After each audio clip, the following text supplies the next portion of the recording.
Hello and welcome to another episode of the Agency Leadership Podcast. I'm Chip Griffin. And I'm Gini Dietrich.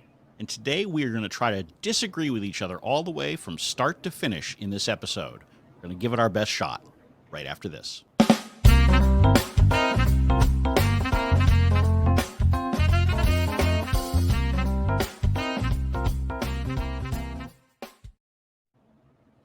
So this is our second try at recording this episode because the gremlins literally got into the microphones somehow. So we're going to see how well we do here. But weird. Just one of those behind-the-scenes things I like to share with listeners so they feel like they're right here with us, even though we could have pretended that nothing had happened at all. Well, yes, apparently there are gremlins in my microphone, so hopefully we're okay.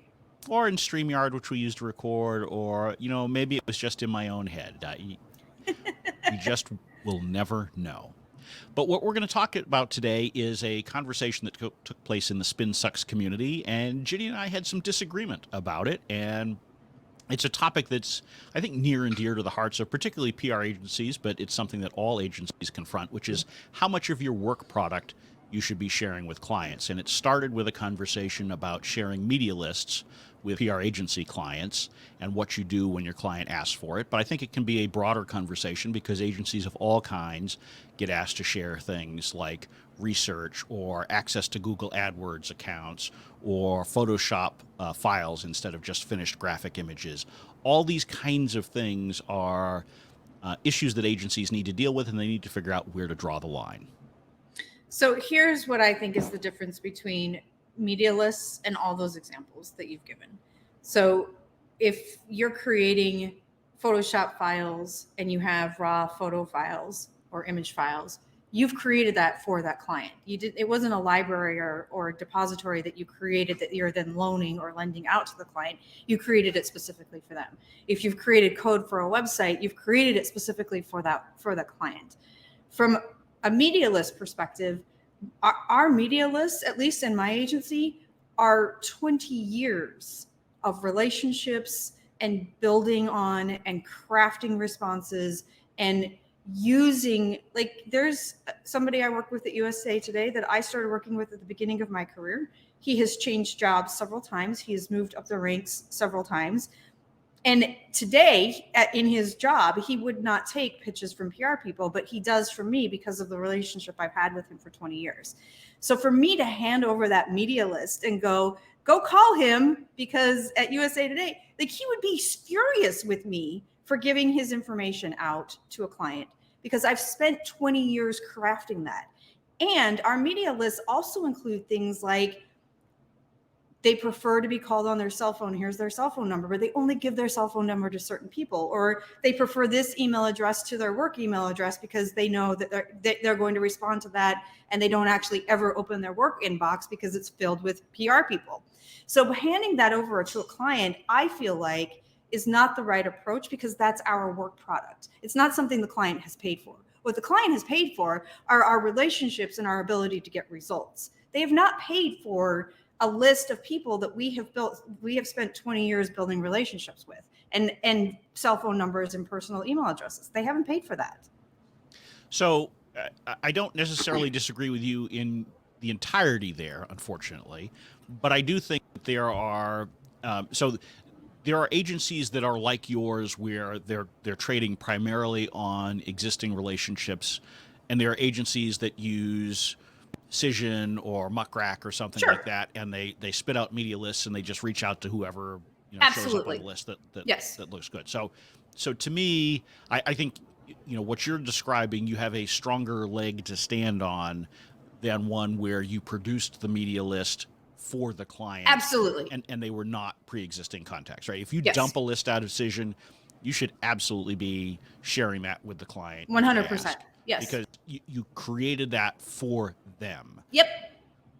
I think even in your case, I think there are, and maybe you will disagree with this too, but I think that at a minimum, if they ask for that, you should share who you've been reaching out to, right? So, which is effectively a media list, but without your absolutely their cell phone number or things like that. I mean, I think that providing name and outlet whether it's the reporter, the editor, the producer, whomever, so they know who you're actually talking to. I think that's fair game, and I think should be provided to the client. Now, that's not the same as providing, all of the nitty-gritty contact information and notes and preferences and all of that. But I think that to just say straight up no isn't really appropriate, because now it feels like you're trying to hide something from the client. Yeah, I agree with you. And yeah, I will say that in the early days of my agency life, we did share that stuff. And, I had spent several years at big agencies where I had built relationships with reporters, and I had a client who was not a nice person. And he went behind my back and started calling those people. And I remember a friend of mine from the Wall Street Journal called and was like, what did you do? And I was like, what are you talking about? And he's like, this crazy person from this company keeps calling me and said you gave him my number. And I was like, oh no. So right then and there, I said, we're not going to do this again. So absolutely, I agree with you. If you're pumping out lists specifically for that client from Muck Rack or Cision or whatever it happens to be, 100%. I agree with you on giving them a list of media outlets and even names. Like we have a client who keeps saying, call Bill King at Sports Business Journal. And we're like, Bill King's not the person to call at Sports Business Journal, but he keeps saying, call them. And I'm like, So we keep having this conversation with him about who the right people are to call at Sports Business Journal, because it's not the executive editor. It's not the editor in chief. So I agree with that. But what I don't agree with is all of the work product that you've created throughout your career and just handing that over and say, this is free for all. This is for everybody to use. I don't think that's the case at all. Yeah, I mean, look, I think there are absolutely lines to be drawn, and the more personal the connection you have with someone, and the less and the more reluctant they are to share that information with third parties, then yes, you do need to be more careful. But I think that too many agencies would view it simply as, I'm not even going to tell you the list of people we've contacted, right? Because we do that's that. proprietary. Yeah. But I mean, I've come across agencies that won't even do that. And I think that this is a challenge in other spaces. I mentioned Photoshop files and access to AdWords. These are two real world examples that I've had with agencies when I've been on the client side, where agencies have denied me access to those. To AdWords? You're Correct. paying for that. Correct. It doesn't make sense. Correct. Their argument was that, well, it's for security reasons. They don't want multiple people in the account. No. Yeah. No, just not acceptable. Not acceptable. If we've got an issue, give me read-only access. Right. Right. And really, it was actually a case where I was technically a consultant for the client. It was a really weird setup, and so the solution was the client should have had their own AdWords account and given access to the agency, but because they hadn't done AdWords before, they had allowed it to be set up the other way. No. And my suspicion as to why I was denied access was because I think they were pooling multiple clients in the same AdWords account. I bet you're right.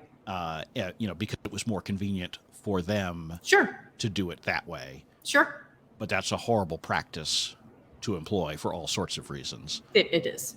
And so I suspect that's why I was denied there. But the access to Photoshop files is a frequent thing that I've been denied by agencies over the years who are doing some kind of design work.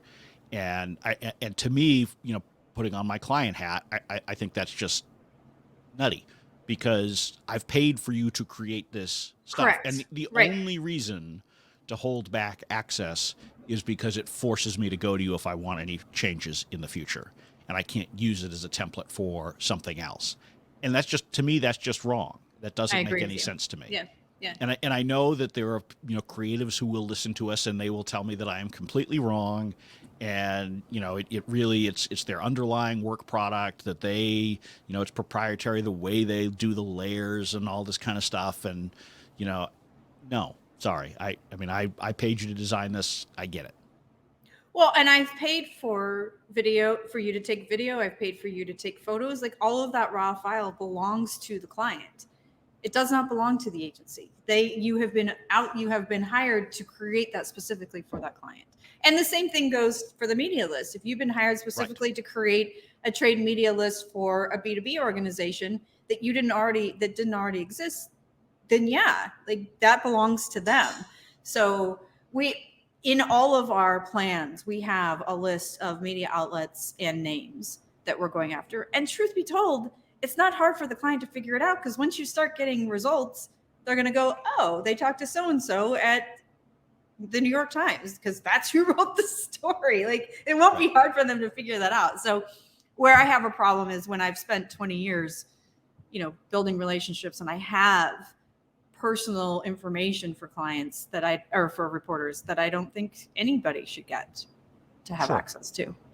Yeah, no, and I think that is understandable, because it goes to your personal relationships that you have with them, as opposed to something that you've done specifically on behalf of the client. Totally agree. And so I do think that there is a difference there. And one of the things that came up, I think, in the SAGA Community conversation about this was, well, I think that, my client might be trying to replace us and take the work in-house. They've got someone in there who's talked about, how they want to do more and more in-house. They've been cutting back on agencies. And if I give this to them, it's going to make it easier for them to bring it in-house. Okay. To me, that's not a good reason. Yeah, I agree. For two reasons. One is, if the list itself is what has the value, and all of the other work that your agency does isn't the value, okay, well, that's a problem, right? Because it should be more than just the list of names and outlets. Even if you had email address and phone number in there for all of them, you should still be bringing more to the table than that itself. And if that's what's going to help you maintain the relationship, there's something wrong with the relationship. And so you need to be in a position where the client understands that you're creating value well beyond that mere data source, the media list that you have. Well, and honestly, and I think this goes for any work product, what will happen in 99.9% of the cases is you'll share the work product, and they'll go, oh crap, we don't have the internal resources, or we didn't know it would take this much time, or we didn't have as much knowledge about this. We need you to handle it. So we may have the raw Photoshop files, but we didn't know it was going to take us 10 times longer than just for us to do it than to have you do it. So we're coming back to you. But the fact that you shared those with us is going to make us want to come back, versus you holding on to it and saying, no, we're like, as a client, I would be like, okay, well, we'll go find somebody else then. Like, but I think it creates the opportunity for the client to go, oh, this isn't as easy as it looks, especially from a media relations perspective. It's not easy. Exactly. And that's always been my philosophy, is I will share as much as the client wants, because they will typically see that whatever the task is, whether it's media outreach or something else, that it is a lot more difficult than they realized. Yeah. If they want to have access to the underlying computer code on a website that I built years ago, hey, have at it. Good luck. See if you can figure it out. Good luck. Right. I mean, it's just, and so, if you are withholding work product in order to try to hold the client hostage, that's a problem, because you may be able to hold on to the client for a little bit longer by holding back whatever it is, because they may feel dependent upon the media list or the design work or something like that, but they're going to grow to resent you if they haven't already. Absolutely. And so that is not a good way to maintain the relationship. And I frequently see this where an agency either senses that a client is headed out the door, or the client explicitly says, hey, we're going to terminate the contract in 30, 60, 90 days, whatever it is. And they start throwing up roadblocks to make the transition more difficult. Right. Don't do that. If a client wants to leave, you should not be throwing up roadblocks. You should be trying to figure out how to end the relationship gracefully, because then you still have a chance, potentially, of winning that business back somewhere down the road, when they realize, hey, we couldn't do it in-house. Hey, this other agency wasn't everything that we thought they were going to be. Hey, our priorities have changed again, and what you do is something we need. If you make it easy and convenient for them to make a switch when they want to do it, you will be in a much better position to have that opportunity to have another stab at the business down the road. But if you start throwing up roadblocks, if you make it difficult, if you sit there and say, no, I'm not giving this to you, no, I'm not training your in-house person, no, I'm not doing this or that, that only creates problems. It does not help you in the long run.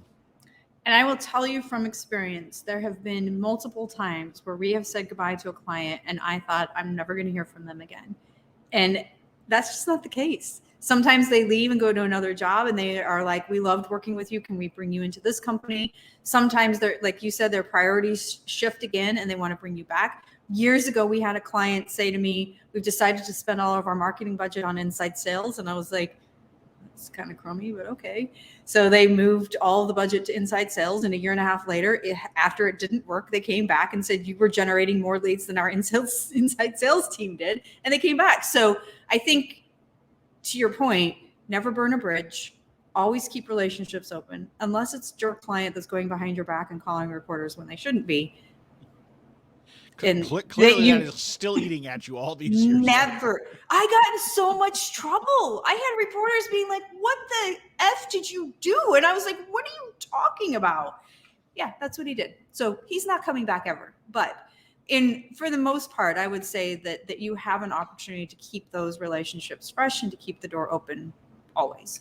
Well, and this is a great opportunity to once again remind people that your agency doesn't have relationships with organizations; it has them with other individuals. That's right. And so, if those people, they inevitably will go on to do something else in their careers. Yep. And so, when your day-to-day contact Sally leaves that organization that you made it just ridiculously hard for them to leave you, she goes on and becomes CMO at your ideal client. You're not going to get that business now, even though it's your dream client, the company you always wanted to be able to work for as an agency. But Sally's going to remember that Chip was just a jerk when she tried to make a change in agencies. Yep. So don't do it. And so you need to, I would say to you this, if there are things that you have that you want to protect and that you're not going to turn over, and it's something that is periodically asked for from clients, make sure you set expectations from the get-go that's not something that you provide, right? Don't lead them on. Don't try to, muddy the waters. Make sure it's in your contract. If you're not going to provide the Photoshop files or the underlying research or whatever those things are, make sure you're clear about that, because then it doesn't feel like you're just throwing up an obstacle to be difficult. It's something that you've actually thought about, and you can articulate, hopefully, a good reason to the client why you are doing that, right? If you can't, that's a problem. Well, unfortunately, I don't think we disagreed on this episode, because no, it is. We do agree. Yeah, we have to keep trying. We're going to have to keep. I got to think of something good that we can disagree on. One day we are going to find a way to completely disagree, bare knuckles, and something better than, Cubs, Red Sox, because that's not enough. It's not. Not enough. So, all right. Well, since we didn't really disagree, we might as well draw this episode to a close. I'm Chip Griffin. And I'm Gini Dietrich. And it depends.